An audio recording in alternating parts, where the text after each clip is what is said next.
terkait undang-undang narkotika sendiri saat ini kan juga yang jadi problematik adalah terkait ganja ini, Pak. Ya. Nah, di Jawa Timur sendiri pernah ada yang mengajukan uji materi terkait perasa pohon ganja ke MK dan MK juga menjadwalkan sidang tersebut. Ya. Nah, di sini bagaimana sih, Pak, polemik dari ganja itu sendiri menurutnya? Ya. Sampai hari ini Undang-Undang 35 2009 memasukkan ganja sebagai golongan 1 yang dilarang. Terhadap orang yang mempunyai bahkan menanam itu perbuatan melanggar hukum. Bahkan ada beberapa waktu yang lalu contoh kasus di Sanggau, Kalimantan Barat, seseorang menanam ganja digunakan untuk pengobatan istrinya, itu juga salah secara hukum. Sehingga itu dituntut dituntut untuk diselesaikan secara hukum. Nah, persoalan sekarang ternyata ada yang memasalahkan persoalan ganja seperti yang Anda sampaikan tadi di Jawa Timur. Tentunya silahkan saja untuk mengajukan ke ranah hukum yang ada. Tetapi melihat undang-undang, melihat efek yang ditimbulkan, dan melihat juga beberapa pendapat para ahli, ganja ini masih berbahaya. Kenapa berbahaya? Kalau disalahgunakan kecanduannya berat. Kalau kecanduannya berat, maka apapun bisa terjadi untuk memperoleh ganja. Walaupun kita sama-sama tahu di beberapa negara di Eropa maupun di Amerika di beberapa negara bagiannya ganja ini sudah dilegalkan. Tapi di Indonesia belum. Ya, saya nyatakan sekali lagi, Indonesia belum melegalkan ganja. Masih dilarang oleh Undang-Undang 35. Dan sepengetahuan saya dalam RUU narkotika yang baru pun masih dilarang.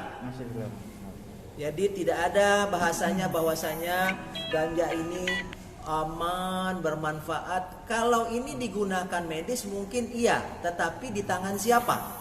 Kalau ini di tangan orang ahli medis, maka ini akan sama nanti dengan penggunaan heroin. Heroin boleh digunakan untuk medis, untuk suntik tidak sadar, alias dalam operasi bius boleh digunakan, tetapi untuk ganja belum. Jadi sampai hari ini memang ada pembicaraan barangkali atau KLSM mengatakan ganja ini baik untuk pengobatan dan segala macamnya. Sampai hari ini belum. Indonesia masih menganut prinsip siapapun yang berhubungan dengan ganja, apakah itu memiliki, menanam, menguasai, itu melanggar hukum dan harus dihukum untuk perbuatan itu.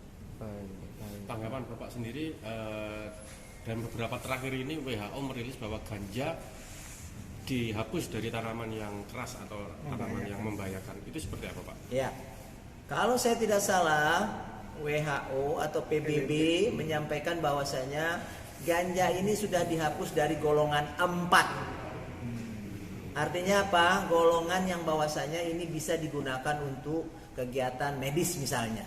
Tetapi perlu diketahui Indonesia belum bersikap untuk ini. Ini hanya putusan PBB yang menyampaikan seperti ini. Ya, bahwasanya Indonesia tidak serta-merta juga harus melakukan itu.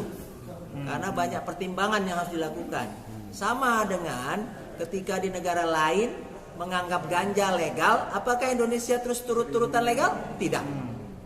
Ya, jadi jangan bahasakan. Kalau misalnya PBB sudah mengatakan dihapus dari golongan 4, harus diingat ganja masih berada di golongan 1. Golongan 4 dihapus, golongan 1 masih.